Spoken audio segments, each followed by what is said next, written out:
the way. This is the way. Ah, Mando!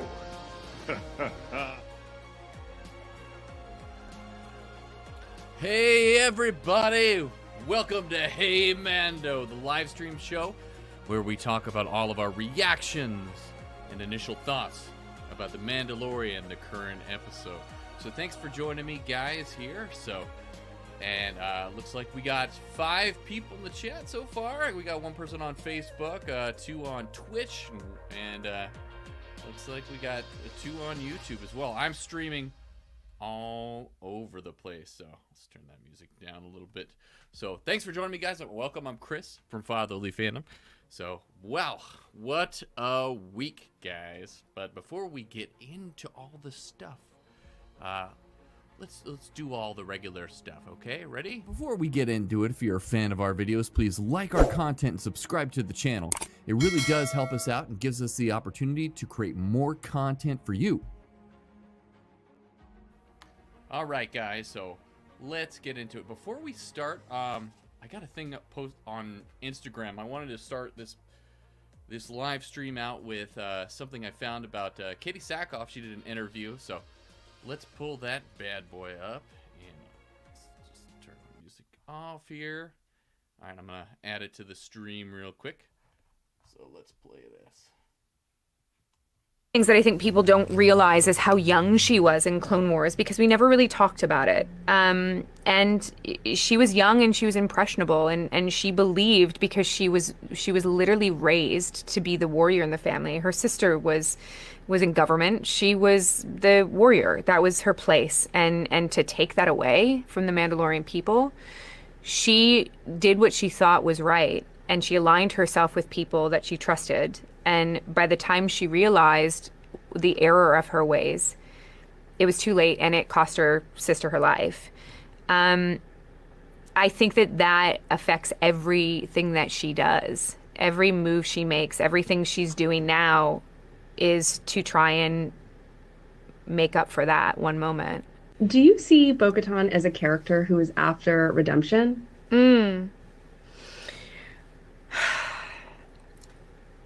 I think that Bo has too big of an ego to realize that should be what she's doing. You know, maybe the having lost everything, and where we find her in the beginning of the season could put her on that journey potentially. One of the things that I think people don't. All right, I'll put that up. So, I kind of wanted to take this in 2 segments because, honestly, for the Mandalorian, for this episode, we had 2 different storylines going on. So I'm going to take it 1 story at a time. But before we get into all of that, Attack on Show is here. Attack on Show says, what's happening? What's happening, Attack on Show? If you guys didn't know, this is the way from Toy Photographer. He's awesome. He's got a channel on YouTube. Check that out. I just got my Attack on Show hoodie. It's awesome here. And for all you folks out there, if you want to check out or get merch from him, and if you want a sweet hoodie like this, I'll put it up in the comment section here. Is she the convert? We will get to that, so hold on 1 second. So if you would like an Attack on Show hoodie like this, or a shirt, he's got awesome merchandise. I just put that link from Bonfire in the comments there, so you can go ahead and check that out. And also, Attack on Show has awesome stuff on his channel, so I definitely want to highlight all of his stuff. And if you guys haven't done so, let's show him some love. FANDOS out there. So let me just pull that up too. I'll pull his link up here. And for everyone out there, if you haven't checked out Attack on Show, go give him a view, give him a like on his videos. He has some of the best recommendations out there for shows, short films, music, all sorts of fun stuff. So that's sending right now. Oh, we got a new comment here. There we go. Oh man, my comment failed on Facebook, guys, but went on YouTube and Twitch as well. So there you go. And yeah. There you go, Attack on Show. So, yeah, check his stuff out. Give him some love. Great channel. I love supporting other channels like mine, and, you know, we're all just lifting each other up on this kind of stuff. So, all right, let's scroll through here. I saw... we already got some good comments about The Mandalorian here, so I'm going to try to get it as we go. First off, so, Doug, good to see you here. This is the way. This is the way. What's going on? Yeah, we're having a fun Tongs Day over here, guys. Again, we'll talk about that. That was exciting. Let's see here. And so this is Keith. Keith, he says, "What's up, Keith? How you doing tonight?" He says, "Is she the convert?" So the name of this episode was The Convert. And for what we know from the episodes, we had two storylines going on, both Bo-Katan and Dr. Pershing. And so he was, Dr. Pershing and Bo-Katan, I believe, are the converts. I think that title actually applies to both of them. And that's my theory, at least, for that. So, but yes, Bo-Katan, I believe, is the main convert of the episode. Looks great. Thank you so much. Yeah, this is an awesome hoodie. Thank you, Attack on Show, for producing amazing merchandise, but also producing amazing content on YouTube. Go check them out. Links in the description. Not Your Status Quo, back again. So these are my other buddies there. Great channel as well. And if you guys haven't checked them out, I'm going to drop their link in here too for you guys so that you can check their stuff out. And Fandos out there, if you can, if you haven't done so already, if you haven't checked them out, go ahead and give them a like, give them a subscribe on YouTube, help them out. And we'll post that up here in a second. Boom, boom. Oh, this is nice. We got quite a few people in chat here. So you'll have to excuse me for I'm going back and going forward, trying to get all the comments read as we go along here. And I do want your guys' input on the episode as much as possible. I want to hear what you guys think of all this stuff. So let's see here. You lift me up. You guys also lifted me up too. Not Your Status Quo. Let's see here. Rocking my new fatherly fandom shirt, Doug. Doug, today is the #1 Fando. And if you guys didn't know, we had a poll on YouTube. We only had a couple people that voted on Facebook. But I listed out a bunch of names for the community as a whole. I wanted us to have some input. I wanted to give you guys some options for what we can call this community at Fatherly Fandom. And by far, the majority of people picked the Fandos, which was really nice because that's the one that I preferred too. So now it's stamped, it's approved, Grogu agrees. We, as a community, will now be named the Fandos. That's right. So each and every one of you is the Fandos out there. So thank you, everybody out there. All right, Keith, makes me think of where the Mandalorians came from. Oh, the converts? Oh. Okay. Where the Mandalorians came from. Tongs Day. So let's go ahead and talk about Tongs Day. So we'll be going back and forth here. I'm going to answering your comments. This is a more casual talk about the current episode of The Mandalorian. If you want an in-depth review and breakdown, I'll be doing that tomorrow. And guys, leave me a comment. Leave me a comment in the chat here. I'm thinking of switching it up for my produced videos when it comes to my reviews. And I'm thinking, maybe I don't need to be doing a full breakdown, but just focusing more on the review. Let me know in the comments here if you would rather prefer to see segments from me on my main reviews, solely on reviews and little things that I pick up. Do you want me to continue to do the breakdowns with those reviews, or can we do without them? So let me know. I'm here for you guys. I'm here to offer you information, insights, and all things nerdy. So this is all for you. All right, let's see. And let's go into Tongs Day, though. And I'm going to get to all these comments as we go along, too. But let's focus in on Tongs Day. That is monumental for this episode. I don't know if any of you guys know this, but when we got a reveal. We got a lot of little things in this episode that were big reveals that I was like, oh, cool. And, for me, there's lots of things I I liked about this episode. Lots of things I didn't quite like about this episode. But we got a reveal of who the comms officer was that was on Moff Gideon's ship. She comes back. She's one of the amnesty officers. And she was known as Amnesty Officer D68. And we find out later in the episodes that her name is actually Elia Kane. And then we also know that Pershing's first name is Penn Pershing, PP. So that's really cool.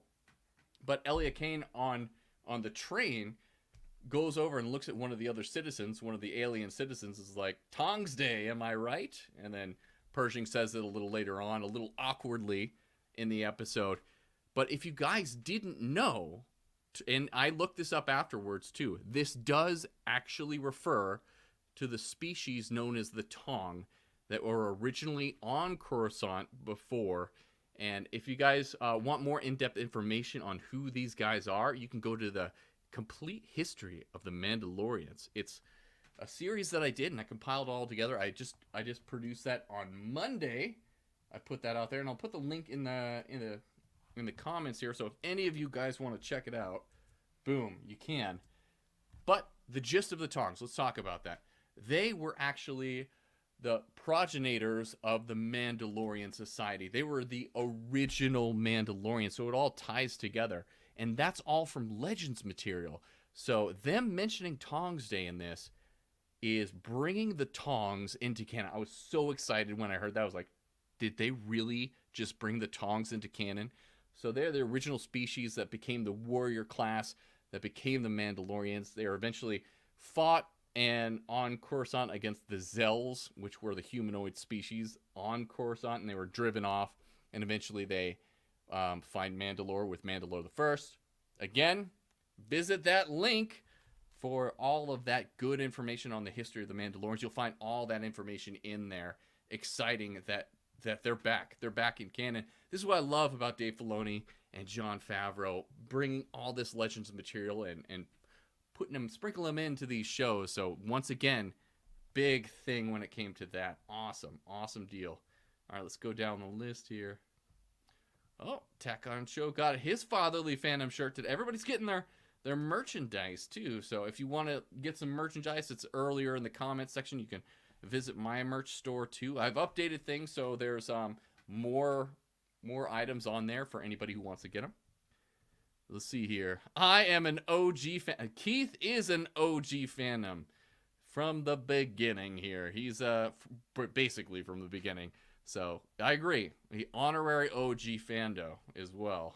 So Doug says, if we are fandos, then we must be our Fandalore. You must. I must. That's. Love it, Doug. The Fandalore. Yes, I am. So, all right. Yes, continue.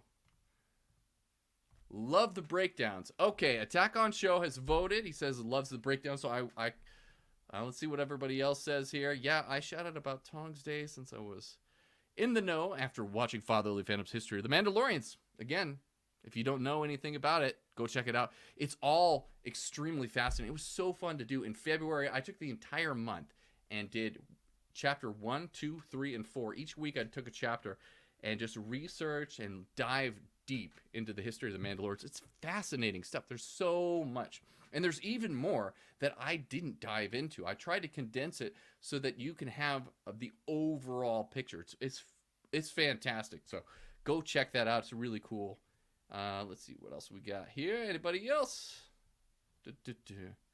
That's something that I love about John and Dave. They have no problem plucking things out of the Legends toy box and canonizing it. Absolutely agree, Doug. Absolutely agree.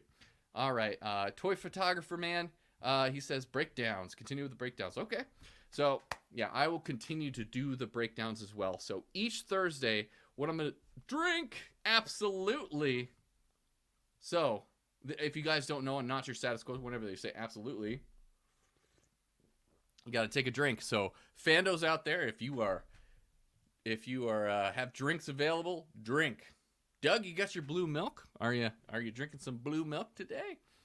It's pretty convenient to be able to pick and choose for absolutely Attack on show. It is. And that's kind of one of the reasons why, you know, when Disney bought Lucasfilm and put all that stuff into Legends, they basically had the option to pick the best elements out of that.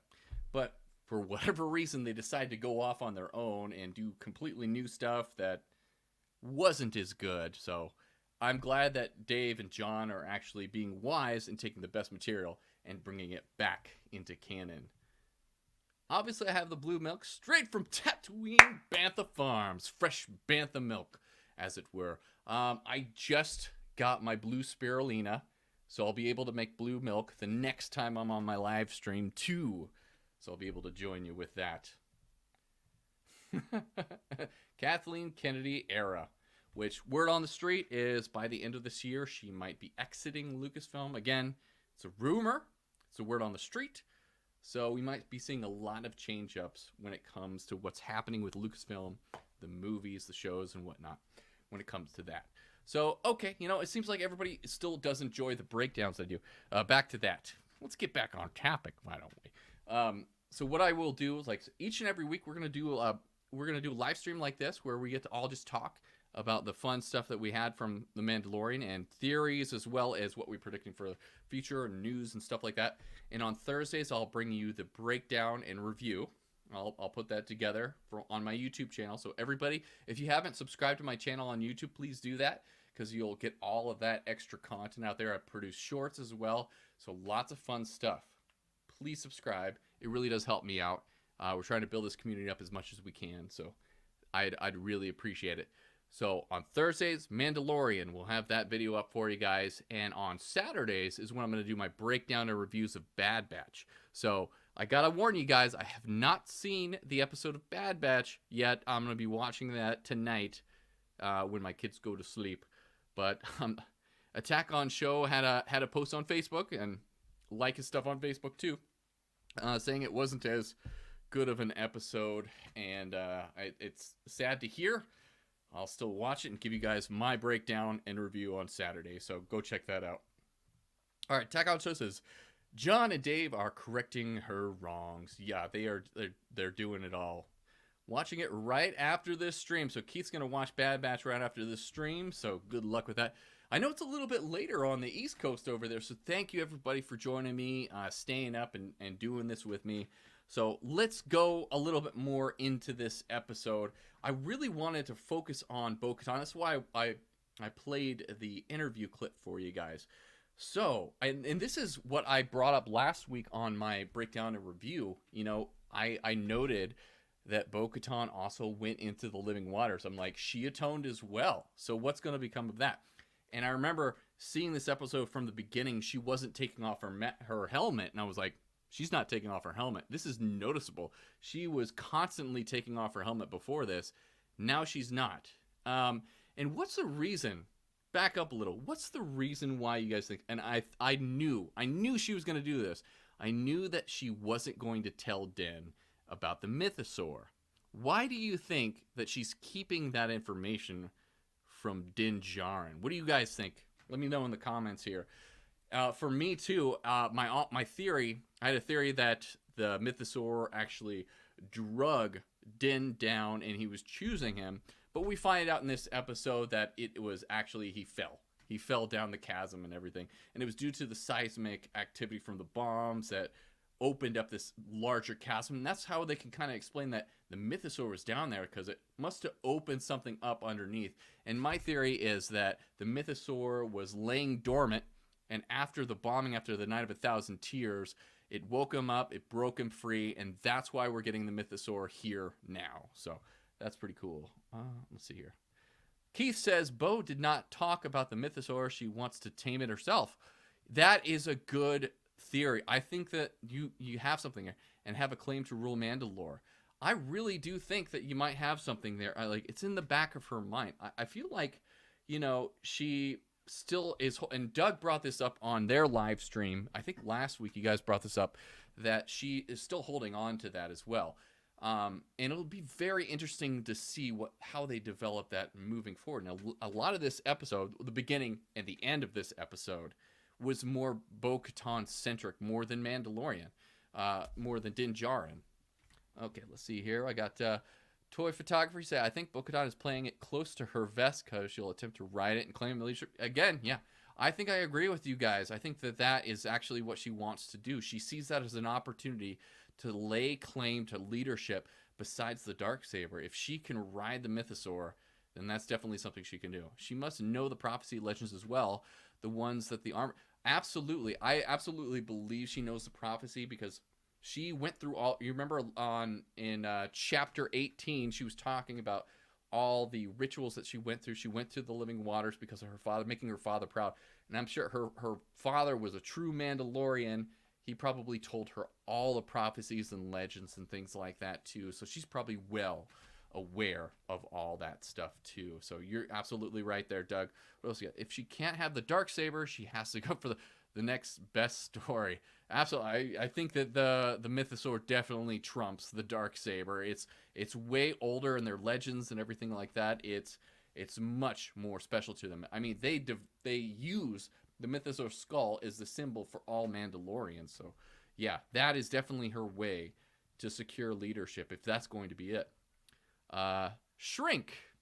Oh, drink. Yeah. Oh, thanks, Keith. I keep forgetting. And you know, this is why I love Not Your Status Quo all as much as I do. I say absolutely drinked. I say it so much, even in my writing and everything. I put it in there all the time. It wants to autocorrect that out of there, and it's always a part of what I say, what I write, and yeah. So I have to drink a lot, guys. So, and they do too. So kindred spirits, guys. Kindred spirits when it comes to that. So, yeah, I do think that, you know, Bo-Katan is going to try to tame the Mythosaur herself and everything else.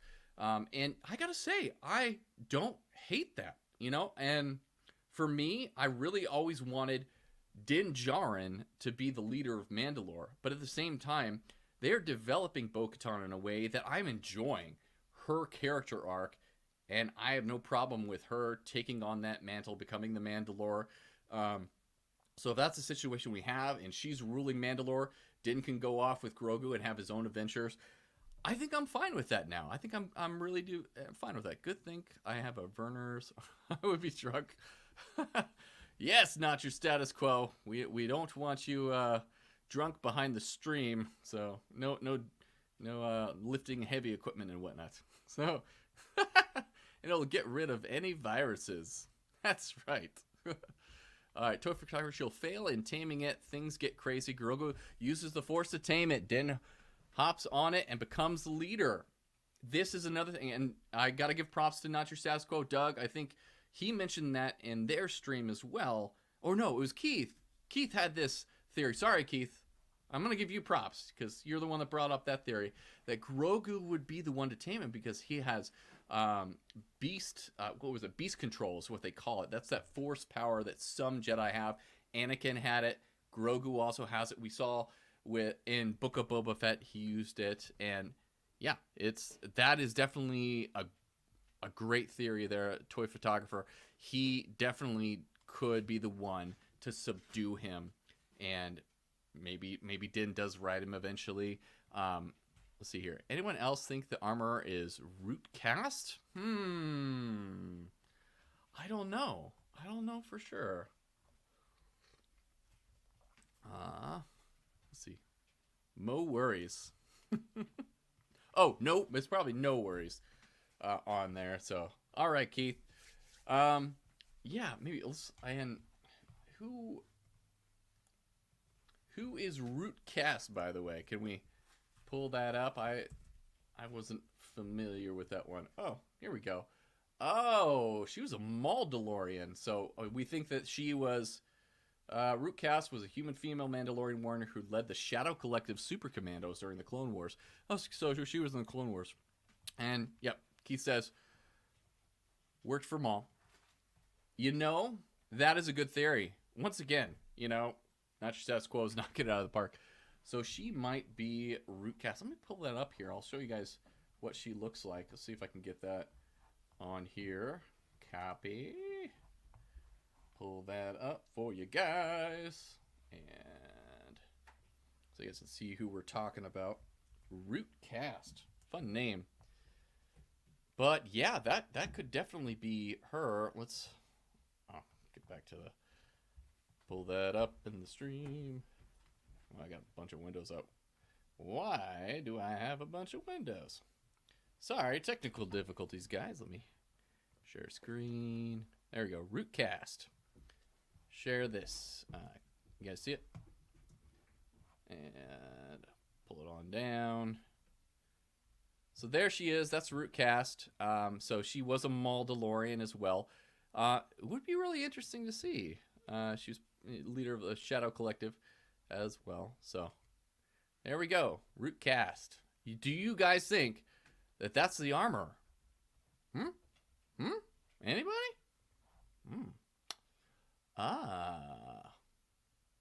Let's see here. I think Bo might recognize her. If she is Rootcast, absolutely. Absolutely she would recognize her. And Attack on Show says, I don't think so. And for me, yeah, so Bo-Katan was fighting against the Mandalorians, the Mandalorian commandos. Those are the ones that were loyal to Maul when he won the Darksaber. So Bo-Katan was fighting against them, so there would be some bad blood there. But at the same time, with the Mandalorians so spread out and so divided, maybe all the stuff that happened before they're trying to reconcile. I don't know. We'll see. So what does Keith say? He says she took care of those stormtroopers in season 1 like a special forces commando. She is pretty much a badass. Yeah, she definitely is. So it's a good theory. And it would be really cool if they linked the Clone Wars in that. And they've done this in the past too. So I like the theory, and it might have some weight. We might be able to see that. And so Attack on Show says it's a good theory too. So I agree. Absolutely. Rootcast. So you heard it here first from Keith from Not Your Status Quo. And if you guys want to check them out, they're going to do a live stream, I believe. You guys are going to do one tomorrow, Thursday at 5 p.m. Pacific Standard Time. So please check that out on Twitch. So it's a good show. I go on there and I chat them up and say a lot of goofy stuff. Oh, Sunday. So no stream on Thursday, Keith. So they'll be coming on Sunday at 5 p.m. Oh, that's right. They're going to there's a little movie coming out called Shazam. And I'm actually going to get to go and see Shazam as well with my kids on Friday. Yep. Seeing Shazam for Fury of the Gods tomorrow. And can't wait. You guys want to check out their after theater reaction video. It's going to be awesome. Gotta go see the real Captain Marvel too. Yeah, you do. I love this. Oh. Oh boy. They're having fun. There's going to be a fight in the chats, guys. I think Doug and Keith are going to get into it in the chats here. So get your popcorn out. Get your popcorn. But I'll be seeing it on Friday with the kiddos. I'll probably do a review on it on my YouTube channel on Sunday. That'll be a review that I do with that. So the good Captain Marvel. Real Captain Marvel. Awesome. Absolutely. So I absolutely love Zachary Levi. I think he is an awesome actor. I love everything he's in. He's just a hoot on there. So back to Mandalorian here. So yeah, the armor and Bo-Katan, if they do know each other, that would make sense for why she wanted to bring her into the clan as well. But she really was focusing on her when they came there. 2 post-credits. Okay. Keith says that there's 2 post-credit scenes for Shazam Fury of the Gods, so stay tuned in your seats. Oh, it's going to be really hard to keep my kids there. It always is. I'm guessing what? Oh, yeah, that's actually for... I'm not going to say anything, but I think Attack on Show might be right. So let's just leave it at that. You might be right, Attack on Show, when it comes to that. So in the beginning, we also see TIE interceptors in there. Spoiler alert, Attack on Show. Come in right after they leave Mandalore. And back up, guys. Did you see when they were saying this is the way? Do you guys think that Grogu was trying to answer back and say, this is the way, when they were saying it on the ship, on Bo-Katan's ship? I think he was. And he was getting closer. I think we're getting closer. I think by the end of this season, Grogu is going to definitely be speaking, at least saying some kind of word that we can actually understand. Looked like it. I think so too. They're like, this is the way. This is the way. I was like, it had the same intonation. But at the same time, some people thought that, theorized that he was trying to warn them about the TIE fighters. He sensed them coming as well. So that was another theory. But I honestly do think that he was trying to say, this is the way. I think that that's what they were trying to imply in that moment. So we get TIE interceptors in this. He said wizard about his dad jumping out of the ship. I heard it. I think, yeah, he's saying wizard a lot. Wizard. Thank the Mandalorian for making the word wizard cool again. I love it. So back on topic here. So we do see TIE interceptors, and we see a lot of them, and it seems like a very organized group. And so this is a theory that I've held to so far in this season. I think, and let me know what you guys think in the comments, I absolutely think that we are going to get to see Thrawn this season. I think he's going to be the big reveal this season. He's coming.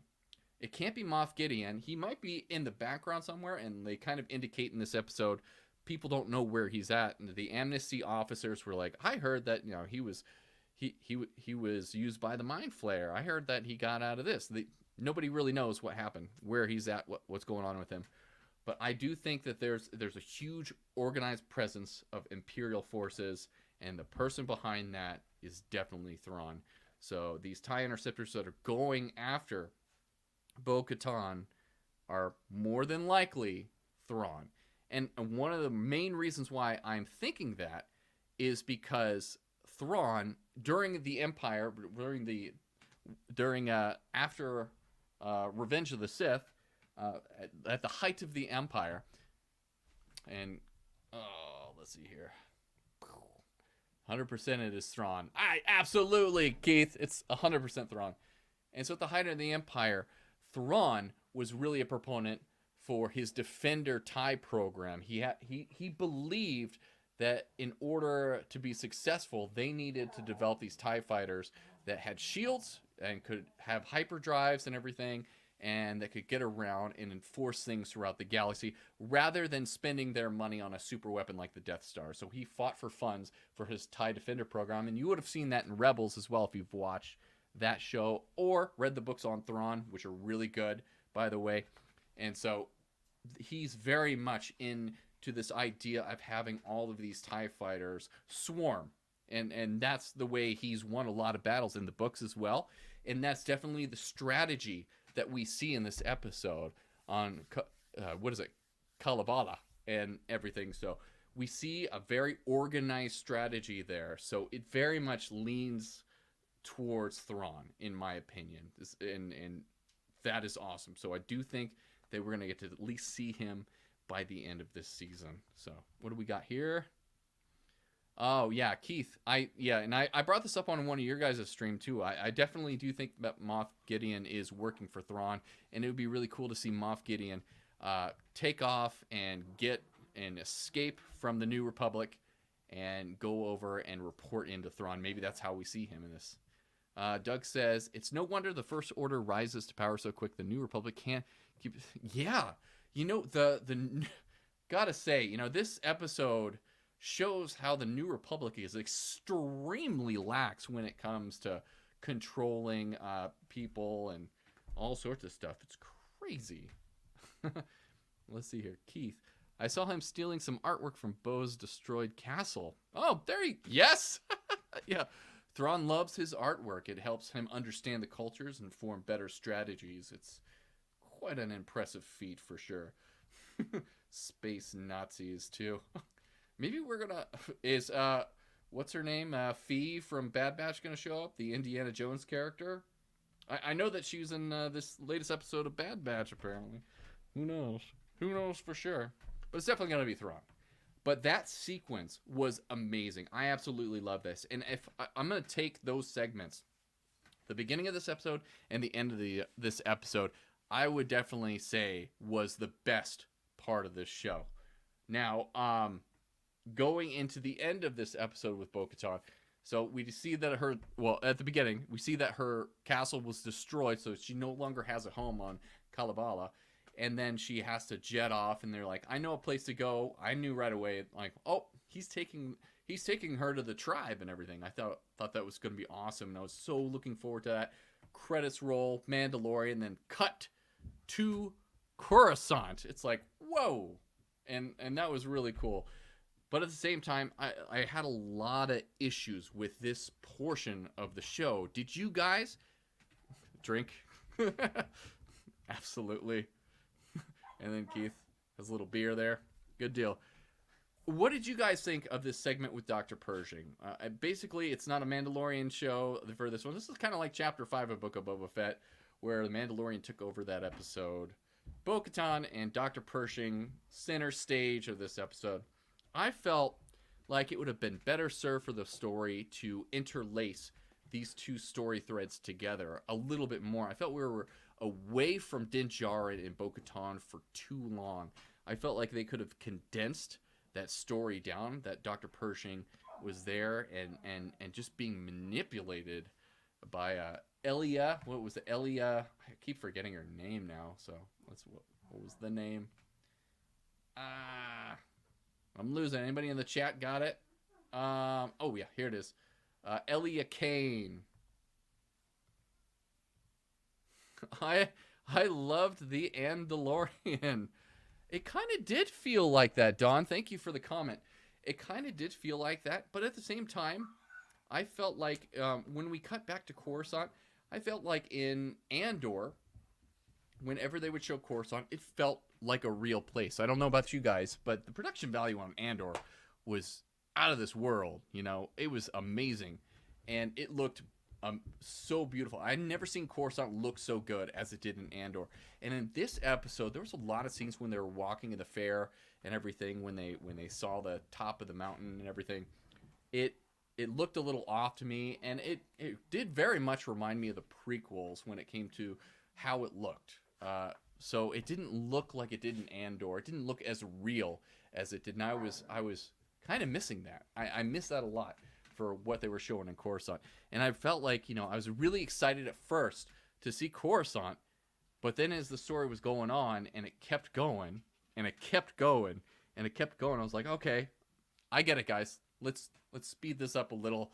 I'm ready to get back to Bo-Katan and in Din Djarin.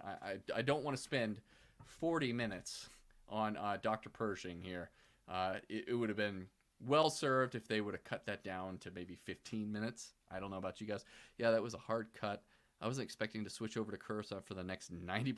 I wasn't either. I kept looking down at my time too, and I'm just like, it's like, okay, we only have 10 minutes left. Are we gonna get back? I thought for sure they were gonna end this on Dr. Pershing getting zapped with the mind flare, and that was gonna be it, and we wouldn't check back in with Din Djarin or Bo-Katan, and it was just like, oh, well, at least we got that, and yeah, it was just a little all over the place. It was interesting.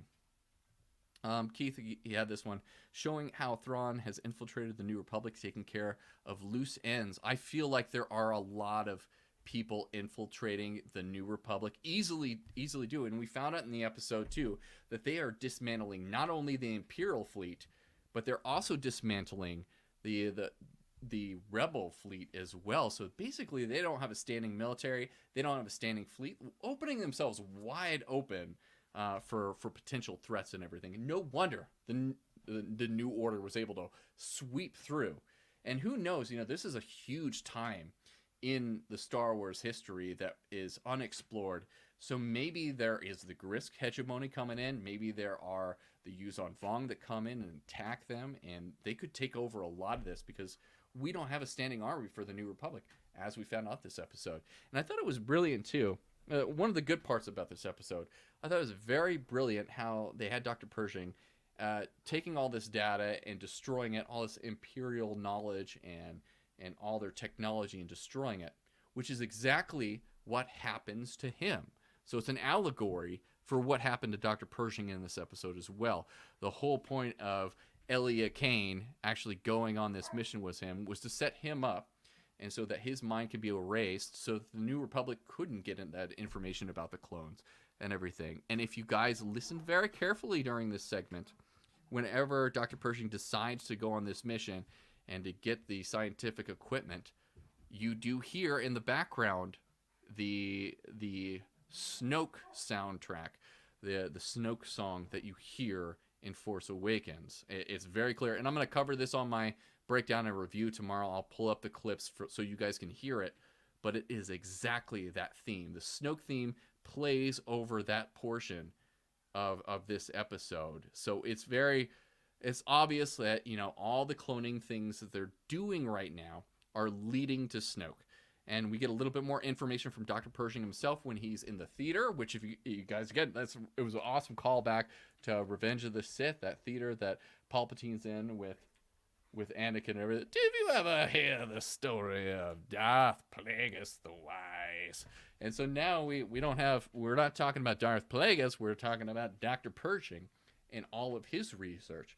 And so his main focus was splicing genetic material together to create something else. And so we know that, you know, Snoke is a spliced together version of all these different entities. So he's probably going to have a little bit of Grogu in him, maybe have a little bit of Omega in him, as well as other creatures and whatnot. Some people even think that the Zillo Beast, like there's some genetic material from the Zillo Beast in Snoke. So that all this research and everything that he's doing is for that. And it's obviously, and yep. So Doug at Not Your Status Quo believes that Crosshair becomes Snoke, becomes the template for Snoke. It's totally Crosshair. That's right. See, and I'm trying to give you props there, Doug. That's your theory. I have a different theory. My personal theory is that he's going to be the precursor to the Phase 1 Dark Trooper. They're going to make him into a cyborg, and it's going to be a big tragedy for Crosshair by the end, even though he just, you know, had his beautiful character arc. They're going to just take him down, and it's going to be heartbreaking. He convinced me. All right, good. Even Luke's hand. Maybe that is Dawn. Great point. They probably do. They probably have some of Luke's DNA as well. And if you guys know anything about the Legends material from after the Return of the Jedi, they did clone Luke. They cloned him into Luke. It's like W, and so Luuke was Luke Skywalker. So Luke actually had to battle his clone during this alongside a clone version of Emperor Palpatine. So all that stuff does come from Legends. So it'd be really interesting to see if that's incorporated into it as well. I think he is the Dark or Death Trooper. Dawn, yeah. So I'm leaning towards that, but. Ooh, that's good. Yep, Doug. I'm leaning towards that, but Doug might be right. When it comes to that, he might be right that some of Crosshair's genetic material, if not Crosshair, some of the Bad Batch, they're probably going to try to get as much of that into Snoke as possible. So it's maybe an amalgam of all these different characters that we've seen throughout the Star Wars series that we're going to see. Luke can marry Mary Jane. Yes! Maybe. Okay, guys. New theory right here. You guys ready for this theory? I've got it. We're going to fix everything when it comes to the prequels. And this is it. You ready? Hold on to your butts, as Samuel L. Jackson said in Jurassic Park. What if Luke W., clone Luke, ends up being the Luke that we see on Octu? What if the real Luke is still out there in the galaxy, and clone Luke is out there, and maybe the real Luke is the one that marries Mara Jade? Maybe we introduce Mara Jade. What do you guys think? What do you guys think of that? I like it too, Keith. I like it too. That would definitely make me really excited if they just cloned him and put him on that planet, and just to throw everybody off. I don't know how they explain it, but in my head canon, that is now true. The Octu Luke is the clone Luke. There we go. We nailed it, guys. We nailed it. So, back to this episode, we do find out Dr. Pershing worked on. And we find out too that the New Republic actually has laws against these cloning and everything. So, and that makes sense too. And why we haven't seen more clones in the galaxy as well. And I believe that the Old Republic was the same way, and that's why the Kaminoans weren't actually a part of the Republic. They were off on their own. That's where they were able to develop that technology, because it wasn't banned, because they weren't a part of the Republic. That's why they were able to make those clones and everything like that. Ooh, we got a heart. Somebody gave us a heart. Thank you for giving us some love on Facebook, Doug. Really do appreciate that. Let's see here. Keith says the hand of the Emperor is out there, and so is the real Luke. And I feel like the Emperor himself probably willingly gave a lot of his DNA up for them to clone him. He had all this planned out in the beginning. If you've read any of this stuff about how he actually came back, it was essence transfer. So when he was falling down the shaft in Return of the Jedi and he exploded, before that, he actually force essence transferred himself into an already cloned body on Exegol, and that's how he survived, according to the books and the literature and all that fun stuff. So, whoa, this is a family. What did I say? Was it about Luke? I don't even know. Did I slip up? I don't even know. I don't even know what I did. Uh-oh. Better reel me in here, guys. But, yeah, so... giving lots of TNA. I didn't even think of it like that, Keith. Come on, man. This is a family show. Old innocent Chris here, doesn't even... Mind is not in the gutter when it comes to that stuff. Somehow Palpatine returned. We don't speak of that. Yeah. Oh yeah, we try not to. Gross. Yeah, I agree. Not your status quo. I agree. Yeah, I try not to talk about it, but they are obviously trying to link up some of the sequel stories in The Mandalorian, especially in this episode. A lot of it. And if you guys heard when they were out and about, when Dr. Pershing was out with Elia Kane. You actually hear the Resistance song playing in the background as well, in an upbeat fair type of thing, which was pretty cool. I really like that as well. I like the idea of that. So we are getting these connective things, even if we don't. I'm not a fan of the sequels either. I don't know if there's anything that's ever going to make me like those stories, but they are definitely working on trying to make amends and connect it all and make it make sense, And if anyone can do it, John and Dave can do it, and I think they'll do a pretty good job at trying to bring those things together as much as they can. So we'll see what happens with that. But I thought it was really cool with the biscuits and everything. He mentions that he really liked those ration biscuits, and then Elia gives him those. And the one thing that bothered me too about this episode is Dr. Pershing. He is supposed to be on the level of other people like Urso, from Rogue One. Like, these are geniuses, and I don't understand how he can't see through the manipulation. So Elia Kane is clearly manipulated. There's something off with her the whole time. You from the get-go, like, this character is sus. There's something going on. We know it. I could tell right away. I'm like, don't trust her. She's definitely trying to manipulate you, buddy. Just don't. It's like, why are you letting her lead you on like this? This is crazy. And clearly she betrays him by the end and helps wipe his memory. And why? Why on earth would they leave her in there, an amnesty officer, somebody they know was an Imperial officer, alone in that room with these controls to be able to dial it up and hurt this guy? Why the heck? Where's the supervision? It's like, New Republic, what are you doing? And that's the other thing too, is like, that was a downfall of this episode. Something I did like about this episode was the idea that the New Republic is acting very much like the Empire in a lot of ways. They're giving them numbers instead of names for these amnesty officers. They're treating them kind of poorly. They're very secluded. They give them droids to talk to instead of real people. It's just like, they're so hands off. It's just like, this feels still like the Empire, and you get an idea of the citizens that are out there that were talking to Dr. Pershing after the opera scene and everything. And they're like, well, I almost got drafted into the Empire, but I stay out of those things. All these people like are on the sidelines. They're just along for the ride. Like they're surviving through the Empire and the New Republic, and it's all just this stuff.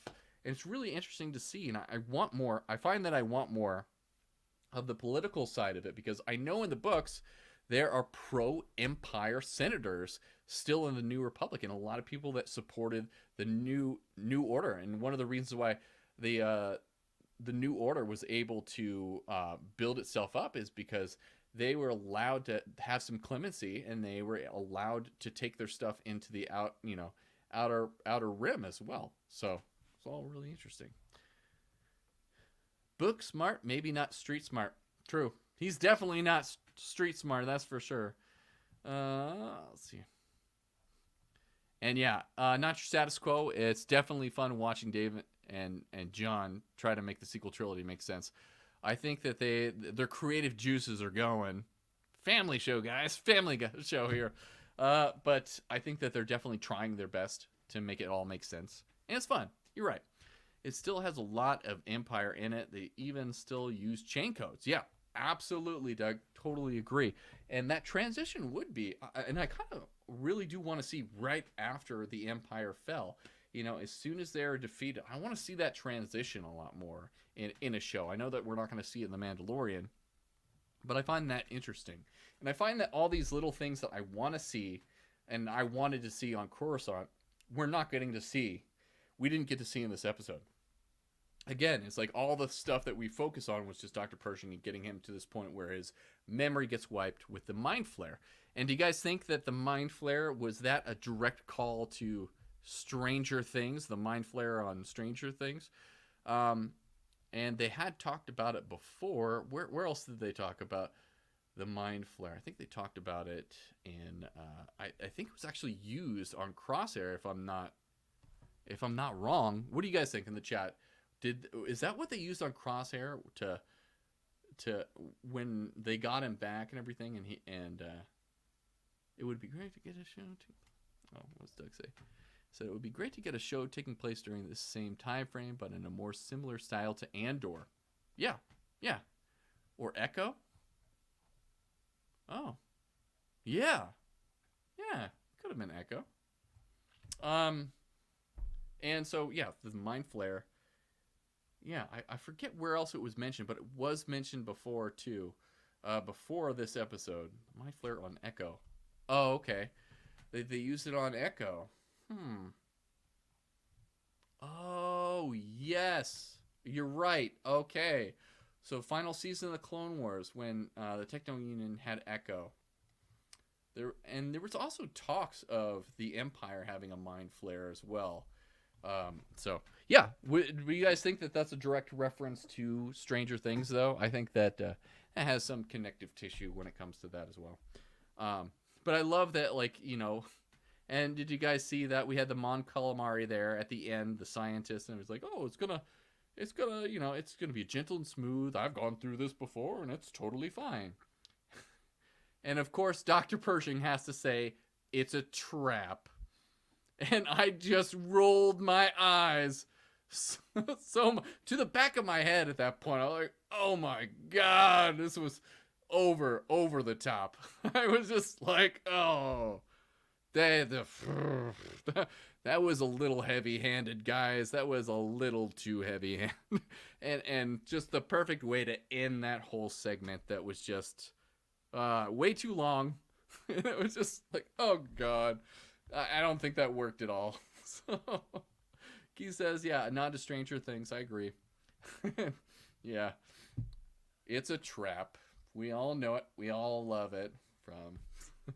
So, that was interesting. Interesting stuff. So, I don't know. Is there anything else to cover from that whole Coruscant segment with Dr. Pershing? I can think of, is there any other bits or pieces? I did like that they had, the top of the mountain, the only part of Coruscant that was exposed in there. That was a really cool thing. I did enjoy that. I know in the book Catalyst, there was a segment of Coruscant that had grass and land on it too. It was a very small section. So Galen Urso actually worked in that area when he was working on, kyber crystal research and whatnot in that book. So they talked about that, but I'm sure that it got mowed over and everything. And this top of the highest mountain is actually on a very low level in this fair, in this huge metropolis area. So that was pretty cool. I really like that aspect about it. So I'm really trying my hardest to highlight the good stuff in that segment. I did think, the actor who played Dr. Pershing, I don't want to pull up his name. I always forget his name in here. Let me pull up his name because he did a very good job. I very much like his character too. Who played Dr. Pershing? Pershing door. Who is it? Omid Abtahi. I thought that he did an excellent job with this character, so hats off to him. As well as Joseph Shirley, once again, the composer of this show, this season, knocking it out of the park. I very much liked all his pieces during this. I can't wait for the soundtrack to come out for this episode, for this season. I can't wait for it. Maybe they'll do it in 2 parts. They usually do like volume 1 or volume 2. For the first season, they did every episode. Like they came out with a certain soundtrack, a couple of the songs from each episode, which I loved. So I can't wait to get that. I can't wait to listen to that. It's going to be a lot of fun. But that's all I really got to say about that whole Coruscant segment. And then we get to the end there with Bo-Katan and Din Djarin actually make it to that unknown planet. We don't have a name for the planet yet that the tribe's on. But they get there, and Paz Vizsla, once again, he's like, get out of here. You guys are apostates.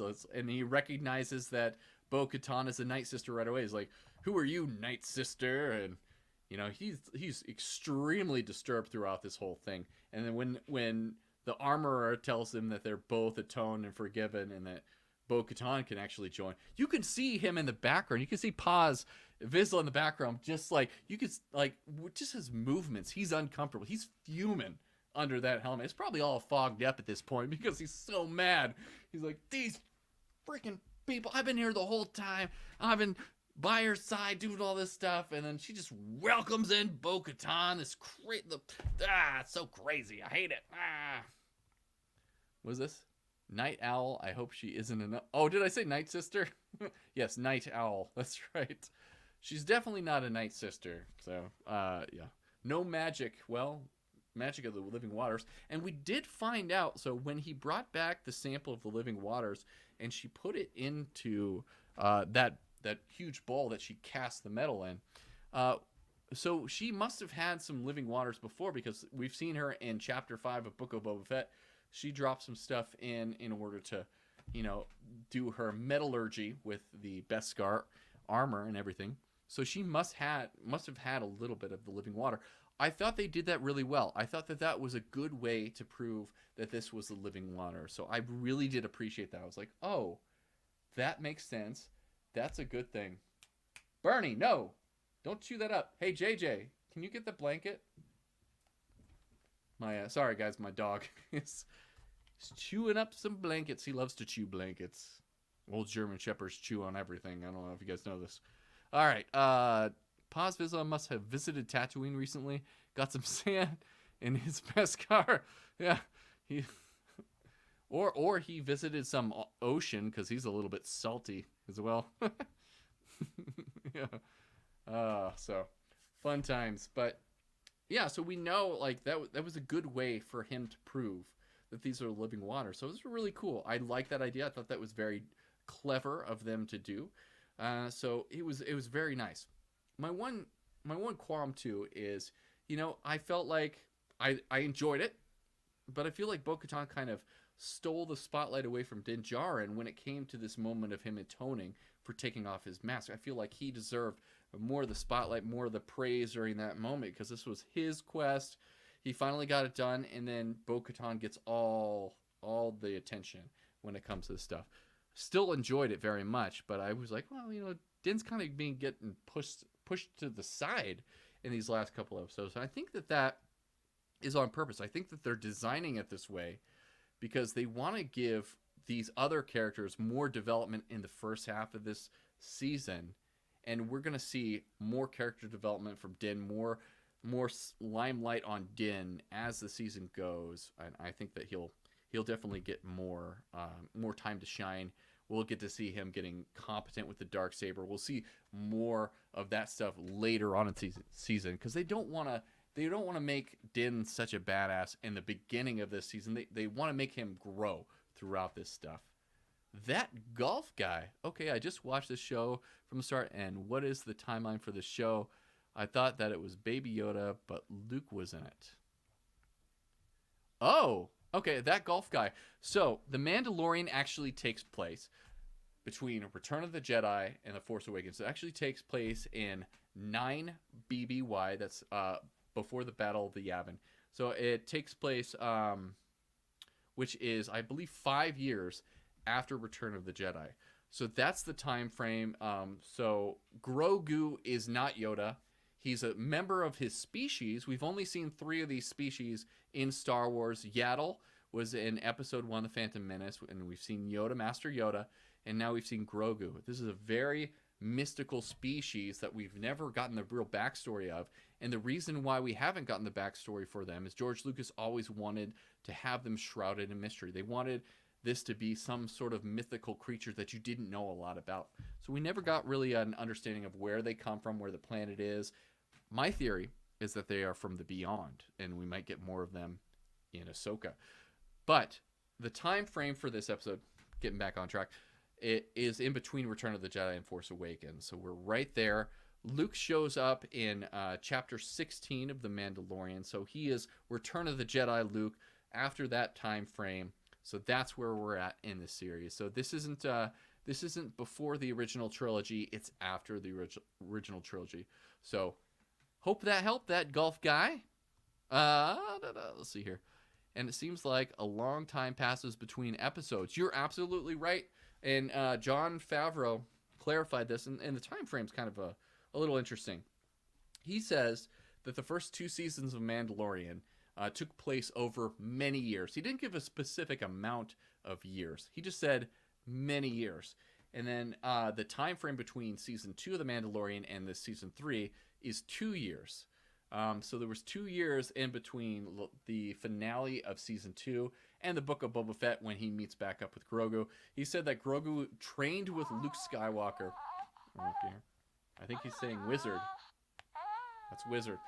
He trained with Grogu for 2 years. So that's the time frame that we have. I think that they've adjusted this from what it was supposed to be originally, because they're obviously building some sort of story in that time frame, and they probably had to adjust the time because it didn't all fit. So that's my theory. Nothing is official on that when it comes to that. Thank you so much for the comments there. That golf guy 118. Appreciate you commenting on that. Hopefully that helped you out with the time frame of The Mandalorian. And Grogu needs to be stronger on the Force too. Absolutely. And I think one of the reasons why they had to expand out the years that he was with Luke and explain that away too was because, yeah, he had to grow stronger in the Force, but they also wanted him to speak. So it takes years for that to happen with this species. I was super confused. Thanks. No problem. That's why I'm here. I'm here to explain things. And if you haven't done so, that golf guy, go to my YouTube channel.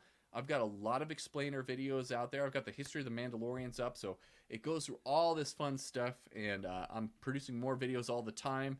Going next week, I'm going to do the history of the Jedi, which were a group that were the precursors to the Jedi. So it's a really fun thing that I'm going to be talking about next week. So do that. If you like the content, please subscribe. I'd really appreciate it. He's got the frog jump down he does. Took him 2 years, but he got the frog jump down pretty good. Absolutely, Keith. Okay, drop that YouTube link. I can definitely do that, Fandos. Let me just post that up for you again. Boom.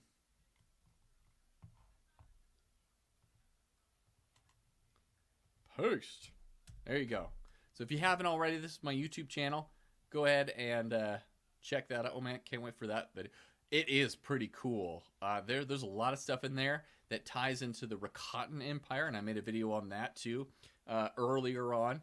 And so it's really cool. I really like it, and it's something that I want them to explore more of in canon, and it should be pretty cool to see when. Yeah, I can't wait to share that video with you guys. So that'll be dropping on Monday. So can't wait for that one. So yeah, time frame wise, in between Return of the Jedi and Force Awakens.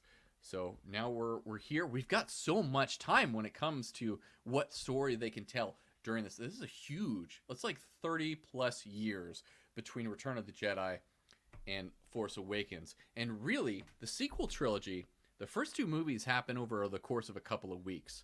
The third movie, Rise of Skywalker, happens like a year later. So it's a year and some change in the Star Wars universe. It's a very small thing. Dave Filoni had talked about in an interview that not everything has to link up to the sequel trilogy as well, because it was such a small portion of time in this galaxy. They can go off in any other direction that they want and not even bring that stuff up. That golf guy, his new ship reminds me of one from episode 1. Agreed. It is. It's an N1 Naboo starfighter modded out. So during the Book of Boba Fett, they actually had an episode in Chapter 5 called The Return of the Mandalorian. And what happened in that episode is the Mandalorian goes to Tatooine because his previous ship, the Razor Crest that he had before, had blown up in Season 2. And so he needed a new ship, so he went to Pelemoto. He thought he was going to get another Razor Crest. She finds him this broken down N1 Naboo starfighter, which was from episode 1. Very astute, that golf guy. And he was able to modify it, build it up, and they built it together. It was a beautiful scene. I absolutely love that scene.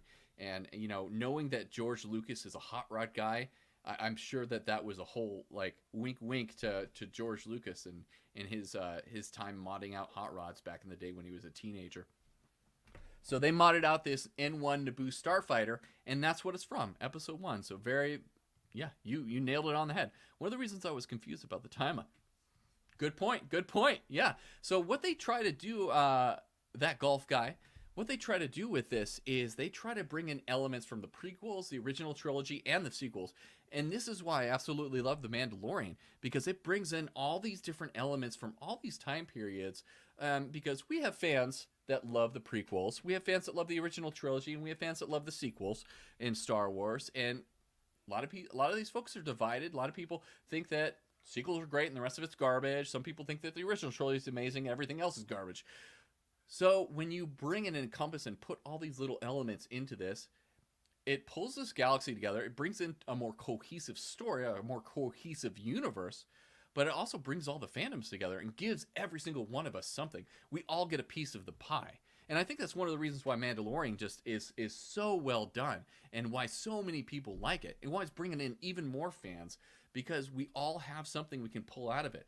Us fans that are fans of the Legends material, that go deep into this stuff with Clone Wars, Rebels, and all this other stuff, there's always something for you. There's stuff for casual fans as well. We all get something out of this show. It's brilliantly done. So that's a beautiful thing about this. What do we got here? Did that golf guy see the Book of Boba Fett? I've been wondering what fans are thinking. Oh, that's a good question. So that golf guy, did you actually watch Book of Boba Fett? And let's see here. He said, no, I didn't see that. I'm honestly a fan of Disney Star Wars, to be honest. You're a fan of the Disney Star Wars. Okay. So you didn't see Book of Boba Fett. So, not a fan. I'm not as well. Not. Yeah, I agree. And you know, I'm a guy that's, you know, everybody has their opinion, and it's okay if people like the sequel trilogy, that's great. For me, it wasn't my trilogy. It wasn't the depiction of Luke that I grew up with. It's not who I read in Legends material growing up with the Heir to the Empire and what I knew of that character and what he stood for. It wasn't my Luke. And I was very disappointed with that character. And I wanted the dark side, Luke. Yeah, he did go to the dark side and Legends material, he does go to the dark side at one point, but he actually comes back from the dark side too. I wish they would have explored something like that as well. And I was hoping that they would bring Luke into this new sequel trilogy that was more about balance, that didn't go too far to the left, too far to the right, and we had a character that was all about balance. And you could have him going to the dark side and coming back from that and understanding and realizing, I went too far, I'm too far to the light, maybe I need to be in the center, maybe I need to be balanced. And we should have had something like that. Yeah, but after he killed Han Solo. Wouldn't that be?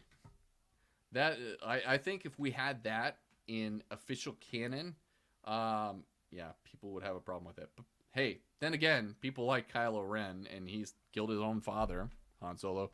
So who knows? Who knows for sure? But yeah. So, is there anything else? Do you guys have anything else? What would you rate? So I want to hear from the chat. What do you guys rate this episode? For me, this episode of The Mandalorian is probably on the weaker side. If I was just going to rate the beginning and end of this episode, I'd probably give it an 8 out of 10. But for the middle portion and taking it as a whole, I honestly got to say it's probably a 6 out of 10 for me. That's what I'm feeling right now. It's probably what I'm going to say tomorrow. I'm going to sleep on it too whenever I do my official review tomorrow for the YouTube channel. We'll see if that changes. But for me, I do think that it's a 6 out of 10. What do you guys think? Let's see here. You can probably skip most of the Book of Boba Fett. Watch these videos to get caught up, though. On what videos are those? What do we got? What do we got? All right. On the Doug scale as a whole. Oh, Keith, I would really like you guys to ask. I want you to explain the Doug scale. Can you explain the Doug scale to me?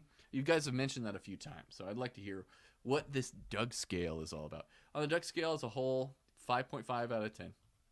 Yeah, for me, like I said, 6 out of 10 for me, 5.5 for Keith. Episode 2 of season 3. No, episode. So this is episode 3. This current episode that we just aired today on Wednesday of season 3. What did you rate that episode? And my kids, my son rated it a 10 out of 10, right, JJ? So, okay, not your status quo. He says on a scale of 1 to 10, with 5 being average. Yeah, Doug's awesome. Doug's an awesome guy, and that's usually the scale that I go off of. So whenever I'm rating something 1 out of 10, what I do is if it's below a 5, it's unwatchable, not worth your time. If it's a 5 or above, you're going to get something out of it. You might not like all of this stuff, but if it's above a 5, it's watchable and worth it. Didn't see it yet, I don't think. Oh, okay. Well, once you do see it, if you want to, you can leave a comment on my review video tomorrow. Let me know what you think. I would love to hear what you think of that episode, so go check it out if you can. Hopefully we didn't spoil too much for you here on the live stream, so I'm sorry if we did, but go check it out if you can. And I give it a 5.5 also, not because it is Keith.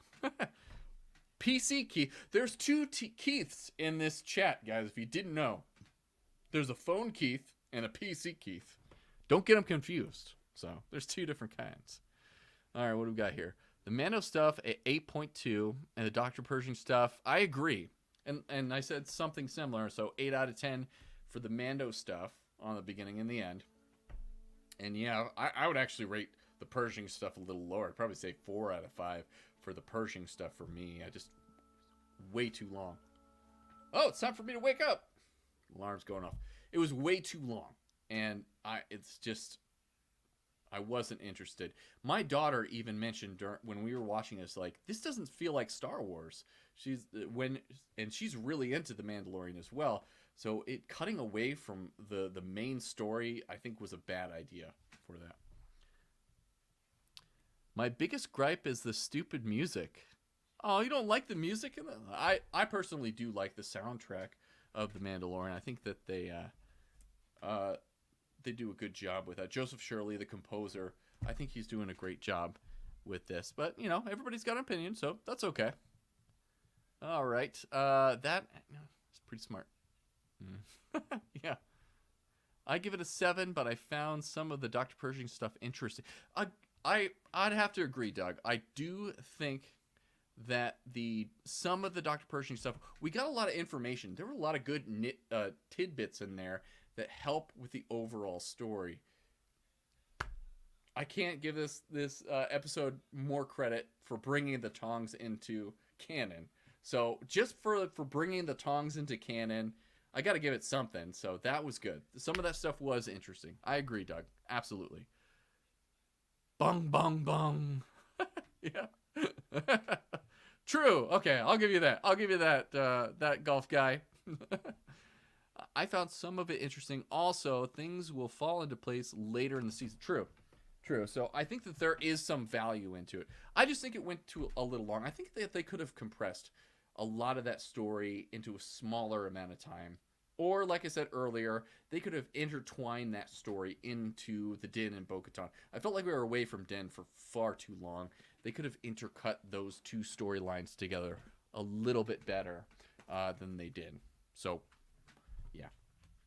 yeah, lots of good stuff in there. You know, I'm glad that we got to go to Coruscant. I'm glad that we're getting to see the New Republic, because we didn't even really get to see much of the New Republic during the sequel trilogy as well. So I want to see more of that. I want to see more of that explored this time frame with that. So we should. It'll be really interesting to see.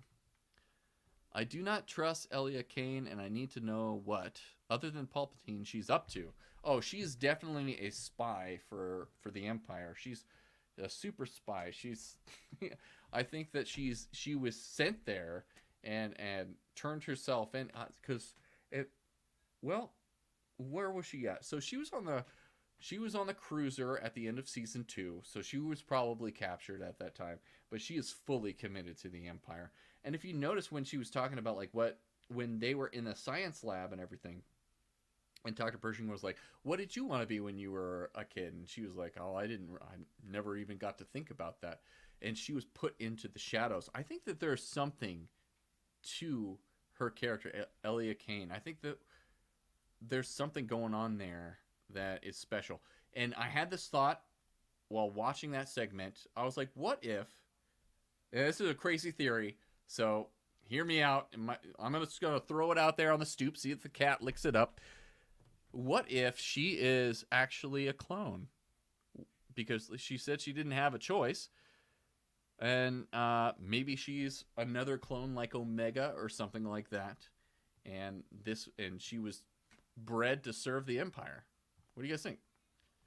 Oh, Dawn, thanks so much for joining. Appreciate it. Yeah, we'll be editing here pretty soon too. So thanks for coming in. Appreciate you coming on here, Dawn. Thank you so much for your time. Have a great night. Happy Tongs Day to you, and may the Force be with you. Sith Society. It would be awesome, Keith, if they explored the Sith Society.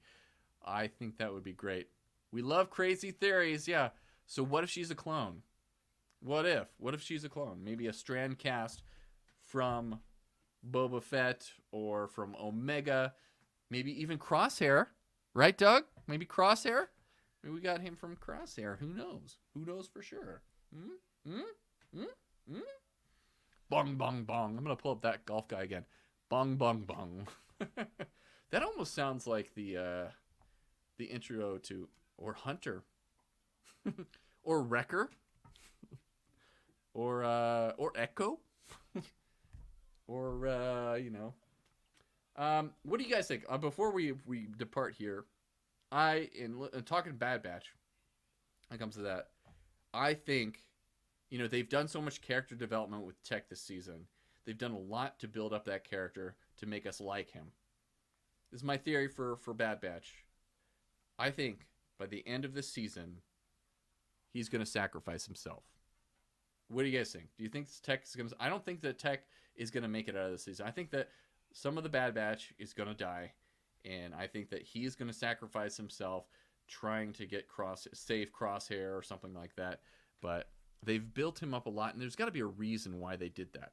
So what do you guys think of that? You know, it's not Mandalorian, but I had that thought, and I'm like, Tech is definitely not making it out. He's yeah. What do you think? What do you guys think? Who knows?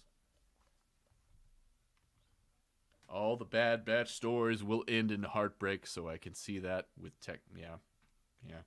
Like I said, like my theory for Crosshair is heartbreaking, and Tech too. I think it could be either him or Hunter. I feel like Hunter. We haven't spent a lot of time with Hunter this season.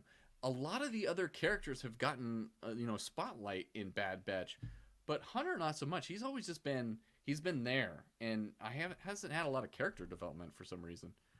They've been focusing on both of them. Oh, okay. I don't feel like have been focusing too much on Hunter as much as Tech. Giant dinosaur. What about the giant dinosaur thing from the second episode? The mechanical dinosaur thing that was either Zepho technology or Rakatan technology. I think from the Indiana Jones episode of Bad Batch. Oh no, I think you're talking about. Oh, you're talking about Mandalorian. So sorry about that. That golf guy, the giant dinosaur thing. That is a mythosaur. That's the legendary mythological creature that the Mandalorians covet, that Mandalore the Great tamed back in the day, and they used the skull as a symbol for the Mandalorians. Yes, in the water. Yep. So that is a mythosaur. And it's the first time that we've seen him in live action. I do believe the mythosaur is going to come back, and we're going to get to see him again at some point. And Bo-Katan's the only one that saw the mythosaur, and Din did not. And so it'll be really interesting to see where they go with that. Who's going to ride the mythosaur? Who's going to tame him? Who's going to get to be the Mandalore? We shall find out. I think he is talking about them. Yep. Yep. Got it, Keith. Got it. Yep. Took me a second too. Mythosaur. The Muthosaur. It could be the Muthosaur. Who knows? 10 years later on episode 4. Yeah. Yeah, 10 years between each episode. It's kind of like the Andor thing that they're doing. Well, we're seeing. Time is irrelevant in a big space galaxy. And they've actually said this too. Fun fact for you guys, tangent time. They say that like on different worlds, time is different, because different planets have different rotations around their sun and whatnot. And when you travel in space, theoretically, you're time traveling too. So maybe time is wibbly wobbly throughout the galaxy. So maybe that's why they keep it so vague in Star Wars, because they're like, well, it's many years, it's 2 years, maybe it's 1. Maybe that's why it contracts, and maybe 5 days with Luke training is actually 2 years on another planet like Tatooine. So maybe that's why it's been 2 years training with Luke, when in actuality he only got like a day and a half of training. Same with Luke on Dagobah. Maybe that was the situation. A lot of people have theorized about that too in Empire Strikes Back. Is like, well, maybe he spent a lot of time there, but in the other parts of the galaxy, that was only a few days, So, who knows? Who knows for sure? But I think that's probably about it for tonight. I'm going to do my breakdown and review tomorrow, so stay tuned for that. I will post that up tomorrow, and I'll have pictures and all sorts of fun stuff. I'll write that up and get to Bad Batch. Well, because they travel at warp speed, they experience time. Absolutely, right?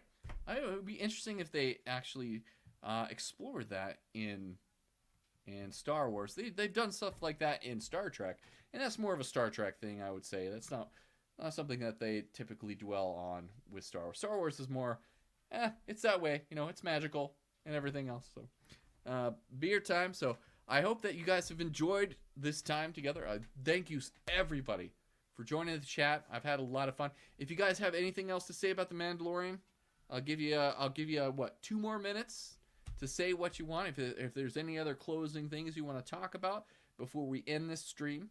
But it was a lot of fun getting on here with you. Thank you, Attack On Show, for the amazing hoodie. I'm glad that I can support your channel. Thank you, Not Your Status Quo, for being here and supporting us. Keith, Doug, Dave, you guys are awesome.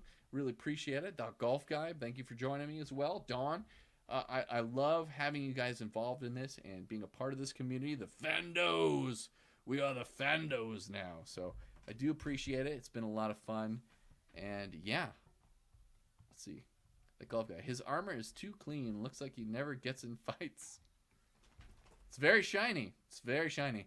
After he went into the crate dragon's mouth and exploded it out, it was pretty dirty after that. And then he was traveling through the desert. Season 2, if you guys remember. So I wonder if Beskar is easily, it cleans up very nicely. Never dulls. It's got like a Rust-Oleum coating to the Beskar on there. They really outdid it. The armor really outdid it for his Beskar armor, that's for sure. So, Beskar never dulls. No, it doesn't. And it's pure Beskar. And if you guys didn't know too, another fun fact before we leave, he does have pure Beskar. The rest of the Mandalorians, what they would do is they would take Beskar and combine it with other alloys to create a less strong, less sturdy type of armor. They would do this because the Beskar was so rare, and so in order to actually armor all of their soldiers and everything, they had to combine it with other metals and things like that.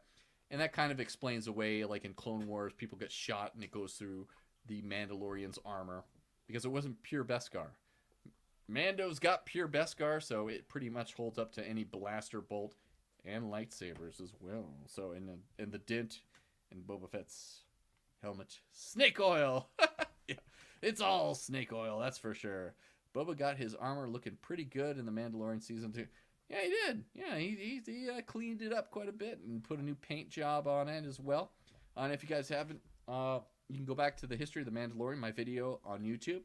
And you would see like the inspiration for Boba Fett's colors actually comes from his father, Jango Fett, because back in the day when he was part of the true Mandalorians during the Mandalorian Civil War with Jaster Muriel, he actually wore the colors that Boba Fett wears, the green and red, is the colors that he had. Later on, he took his armor and made it blue after that fact, after he was Mandalore. So all that fun stuff in my videos if you've ever seen them. And Boba is the same actor, right? Yeah, Tamora Morrison is playing Boba Fett.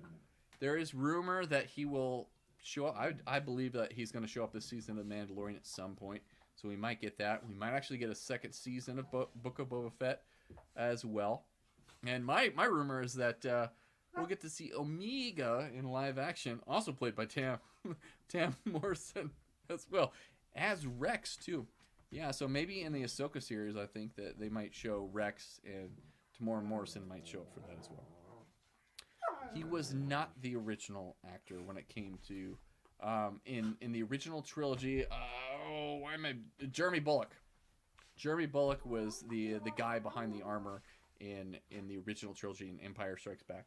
So he's the one that played the original Boba Fett. For the prequel trilogy, Tamora Morrison was hired on as the actor for Jango Fett, and he played him in.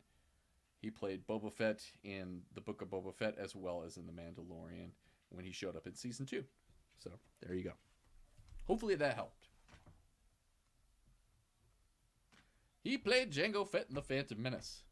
Not The Phantom Menace, Keith. He wasn't Jango Fett in The Phantom Menace. He was Jango Fett in Attack of the Clones. That's when Jango Fett shows up. You talk faster than I can type. I do talk pretty fast. I do. I will slow it down for you guys. Sing you a little ditty. Maybe if I sing what I'm saying here. But yeah, Jango Fett showed up in Attack of the Clones. Boom. That's right. That's right, Keith. Keith, you lose your nerd card. 24 hours. He better get it back for his stream tomorrow. So I'll forgive him this one time. Keep your nerd card, Keith. You are a great nerd, and none of us know everything. That's why we're all here. We're here supporting each other and keeping each other straight with all this lore and legends. And there's lots of stuff out there, so I constantly forget stuff all the time too. So don't. You're not dumb, Keith. No negative talk here at Fatherly Fan.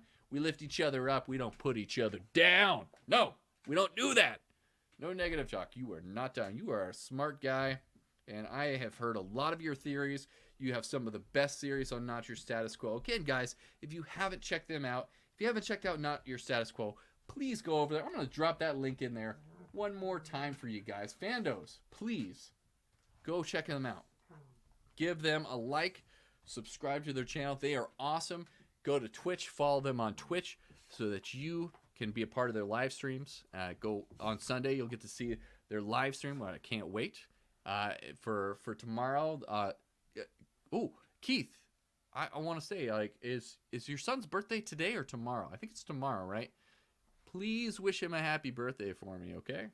Because you guys are going to have a lot of fun. Sorry that you're not going to get to see Shazam with the boys. It's tomorrow. So, happy early birthday. What's do you mind sharing your son's name? Sometimes people don't like to share their son's name, but if you do, what's your boy's name? If not, that's okay. 7 years old. 7 years old.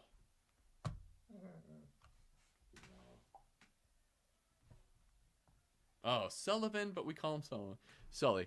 So, Sully, I just want to say you have an awesome father.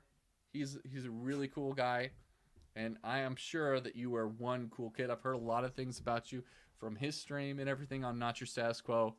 You're going to be 7 years old tomorrow. I hope you have a fantastic birthday, Sully. I hope you guys have fun at Chuck E. Cheese, and it's going to be a blast. You got an awesome dad. Be proud of him. I know he's proud of you. Happy birthday, buddy. Enjoy your time. And, yeah, give your dad a hug. It's always a good thing, right? So, there we go. Yeah, my son is 8.